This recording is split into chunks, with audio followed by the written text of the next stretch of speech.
É da natureza dos seres ativos e racionais serem capazes de falhar e permanecer no caminho certo, porque eles não fazem nada de uma maneira necessária.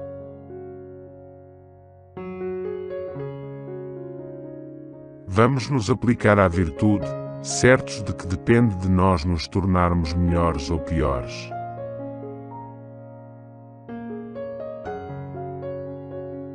A prudência é uma virtude humana. É, como dizem nossos adversários, a ciência do que fazer e do que não fazer.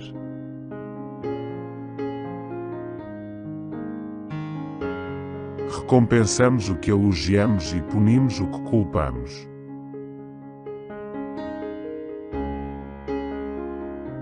Todas as coisas acontecem de acordo com os decretos do destino.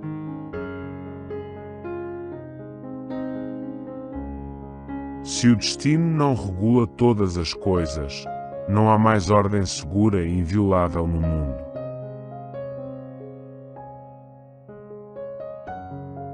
Dizemos apenas que alguém se saiu bem, que por mais que tenha a possibilidade de ir para o pior, escolheu e executou o melhor.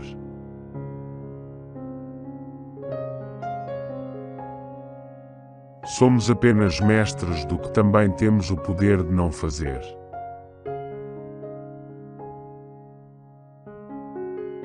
Não é possível sustentar que as virtudes dos homens e dos deuses sejam as mesmas, pois também não seria verdade afirmar que mesmo entre os deuses as perfeições e as virtudes são as mesmas.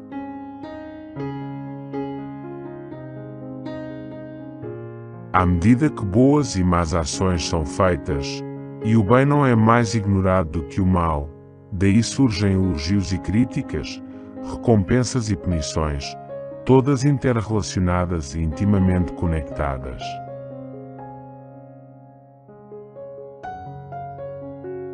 Não basta que um homem faça algo que lhe agrade para que se diga que está agindo bem, nem para dizer que ele cometeu uma falta, que ele fez algum ato infeliz.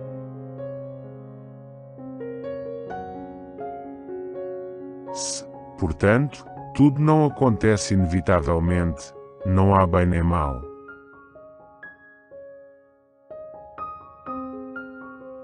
Ainda que todas as coisas se realizem sob a influência do destino, não há menos boas e más ações, recompensas e tristezas, honras para quem as merece e elogios ou, ao contrário, reprovações.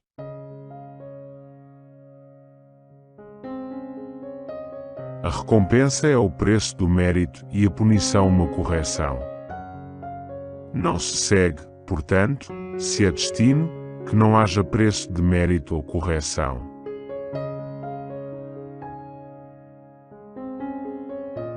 A razão correta defende o mal e ordena o bem. Portanto, não há destino se não houver boas e más ações.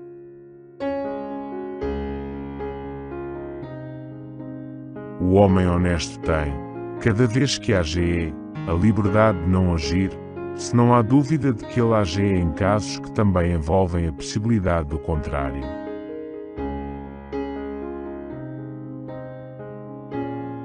A virtude só pode ser obtida com dificuldades, com fadiga e muito suor.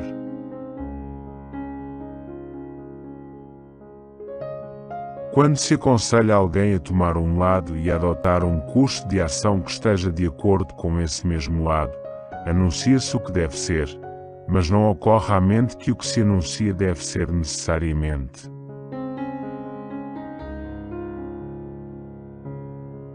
Se prever as coisas por vir significa conhecê-las como elas são, porque prever é outra coisa que fazer, é óbvio que prever possibilidades é antevê-las como possíveis.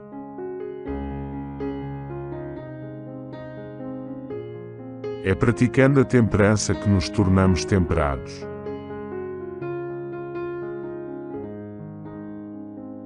Não é muitas vezes vendo que adquirimos a faculdade de ver, mas é porque temos a faculdade de ver que vemos.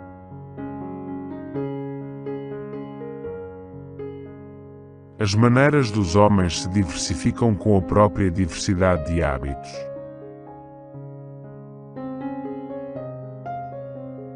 Em todos os aspectos, é impossível que o hábito mude qualquer coisa que os seres mantenham da natureza.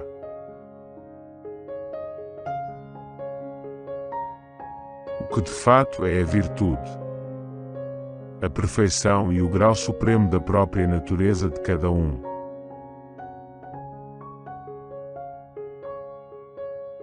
Não devemos pedir o impossível à natureza, sendo a própria natureza a medida do possível e do impossível.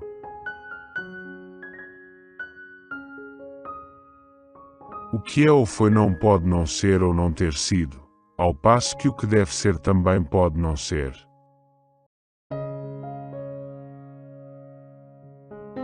Se alguma desordem ocorre no mundo, isso não é suficiente para aniquilar a felicidade do mundo, não mais do que o estado feliz de uma casa e a prosperidade de um senhor são arruinados pela negligência em que os servos foram autorizados a se entregar.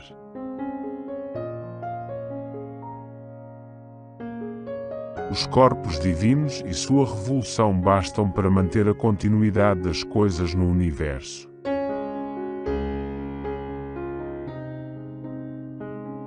Nem todas as coisas que se sucedem no tempo têm como causa o que lhes é anterior e o que as precedeu.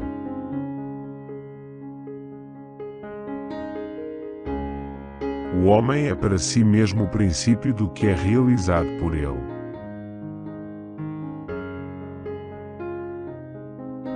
Não é de modo algum ao destino, de modo algum à necessidade, que atribuímos boas e belas ações, enquanto os ímpios afirmam que é ao destino que devem sua maldade.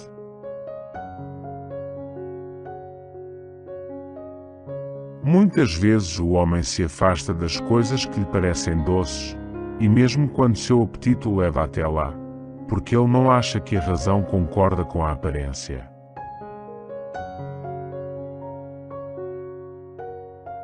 É porque o homem é razoável que tem dentro de si o poder de raciocinar a partir das percepções que se lhe apresentam, pelas quais julga supremamente e decide o que fazer e o que não fazer.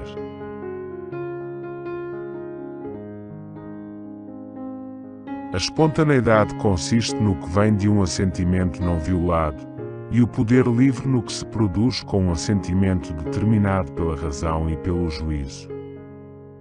O que está em nosso poder é dito de coisas das quais temos a faculdade de escolher também o contrário. É porque nos foi possível não fazer tal escolha e não realizar tal ação que nos arrependemos e nos culpamos por nossa falta de reflexão.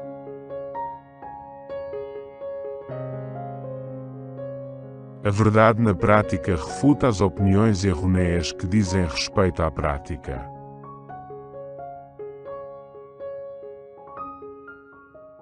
A escolha é obra do próprio homem.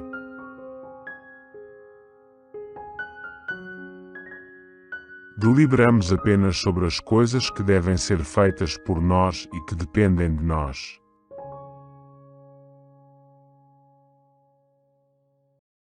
Os homens deliberam em vão sobre os atos que devem realizar.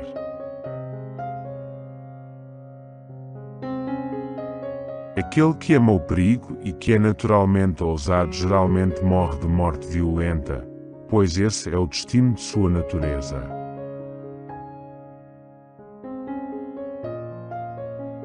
A moral de um homem é para ele seu demônio.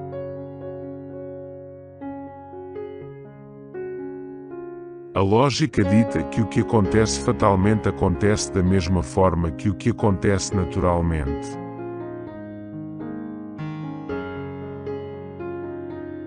O princípio de toda geração é a influência exercida em seu movimento pelas coisas divinas sobre as coisas aqui embaixo.